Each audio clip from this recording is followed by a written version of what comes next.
Но я бы хотел несколько пожеланий высказать будущему или уже настоящему первому заместителю председателя правительства.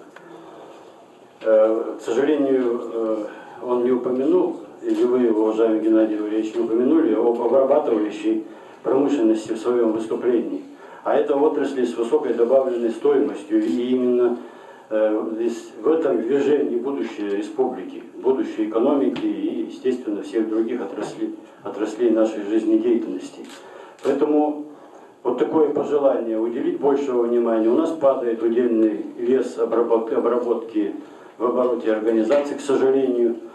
Значит, это можно объяснить увеличением добычи того или иного полезного ископаемого, но это не оправдание.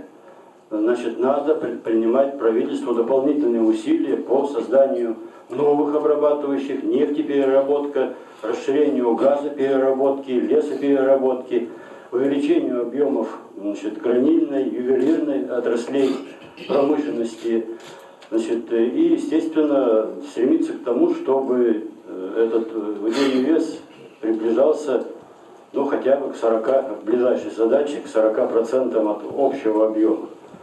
Это первое. Второе, работая в третьем созыве Государственного собрания, вы приложили немало усилий вместе с правительством для того, чтобы появилась законодательная база наших взаимоотношений с алмазно-бриллиантовым комплексом.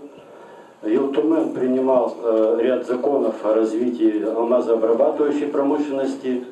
Затем вместе с соответствующими министрами правительства депутаты работали в Государственной Думе по подготовке и внесению соответствующих изменений в федеральное законодательство по развитию алмазообрабатывающей и ювелирной промышленности. Я хотел бы пожелать вам продолжения этой работы, поскольку здесь очень большой объем предстоит, ибо 10 лет назад президент России и Федеральное собрание исключило золото, алмазы, серебро из перечня валютных ценностей, а по-прежнему до сего времени во всех других законодательствах шлейф ограничений продолжает существовать, ограничивая развитие не только у нас в республике, а вообще в Российской Федерации этих двух отраслей. Я бы советовал вам продолжить работу, которую вы начинали в Елтумене, потом в правительстве Алексеев,